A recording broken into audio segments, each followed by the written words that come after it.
Justice Mansoor Ali Shah ने कायम मकाम चीफ जस्टिस के ओहदे का हलफ उठा लिया। जस्टिस मंसूर अली शाह ने हलफ बर्दारी की तकरीब सुप्रीम कोर्ट में मुनक्किद हुई, जहां सुप्रीम कोर्ट के सीनियर जज जस्टिस मुनीब अख्तर ने जस्टिस मंसूर अली शाह से हलफ लिया। तकरीब हलफ बर्दारी में सुप्रीम कोर्ट के जजेस, अटॉर्नी जनरल, लॉ अफसरान और वकला शरीक हुए। चीफ जस्टिस पाकिस्तान याहिया खान अफरीदी की बैरून मुल्क से वापसी तक जस्टिस मंसूर बतौर कायम मकाम चीफ जस्टिस फराइज सर अंजाम देंगे।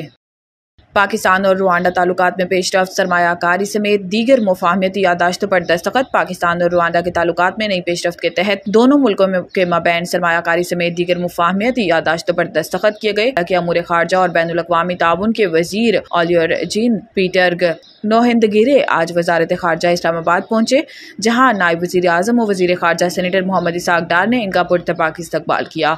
बाद अज़ां दोनों वज़राए खारजा ने मुश्तरका प्रेस कॉन्फ्रेंस की, जिसमें रुवांडा के वज़ीर खारजा ने ऐलान किया कि दोनों ममालिक के दरमियान डिप्लोमेटिक ट्रेनिंग के हवाले से मुफाहमती यादाश्त पर दस्तखत हो चुके हैं।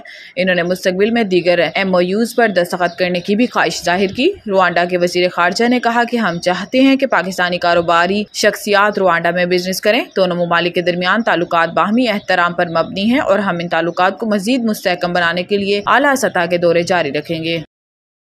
जमीयत उलमा इस्लाम ने हतमी तौर पर फैसला कर लिया है कि वह तहरीक इंसाफ के साथ इत्तेहाद नहीं करेगी और ना ही किसी ऐसे इत्तेहाद में शामिल होगी जो तहरीक इंसाफ की इमाम पर कायम किया जाएगा। इस बात का फैसला JUI ने अपनी मजलिस अमूमी के 2 रोज़ा इजलास में किया, जो इतवार को लाहौर में इख्तिताम पजीर हुआ। JUI ने यह भी फैसला किया है कि वो पार्लियामेंट में आज़ाद हस्ब इख्तिलाफ का किरदार अदा करती रहेगी। वो हुकूमत का हिस्सा नहीं बनेगी और पार्लियामेंट में ज़ेरे गौर आने वाले मामलात का जायजा लेती रहेगी और बावक्त ज़रूरत तहरीक इंसाफ के साथ ताउन करने या ना करने का तयन होगा। जमीयत उलमा इस्लाम के ज़राए ने बताया है कि JUI के ज़ेरे तमाम 27 अप्रैल को मीनार पाकिस्तान के सब्ज़ार पर इसराइल मुर्तबाद रैली होगी। इसी तरह 10 मई को पेशावर और 17 मई को क्वेटा में इसराइल मुर्तबाद के इज्तिमात होंगे।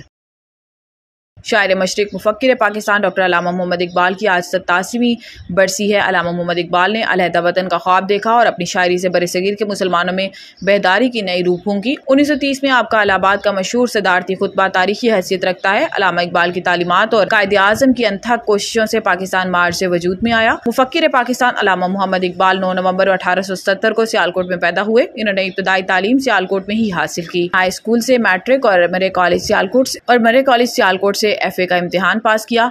इसके बाद अल्लामा इकबाल ने गवर्नमेंट कॉलेज लाहौर से फ़लसफ़े में मास्टर्स किया और फिर आला तालीम के लिए इंग्लैंड चले गए, जहां कानून की डिग्री हासिल की। बाद आप जर्मनी चले गए, जहां म्यूनिख यूनिवर्सिटी से फ़लसफ़े में PhD की डिग्री हासिल की। आपने ओरिएंटल कॉलेज में तदरीस के फ़राइज़ भी अंजाम दिए, ताहम वकालत को मुस्तकिल पेशे के तौर पर अपनाया। अल्लामा इकबाल वकालत के साथ साथ शेर व शायरी भी करते रहे और सियासी तहरीकों में भी हिस्सा लिया। 1922 में हुकूमत की तरफ से आपको सर का खिताब मिला।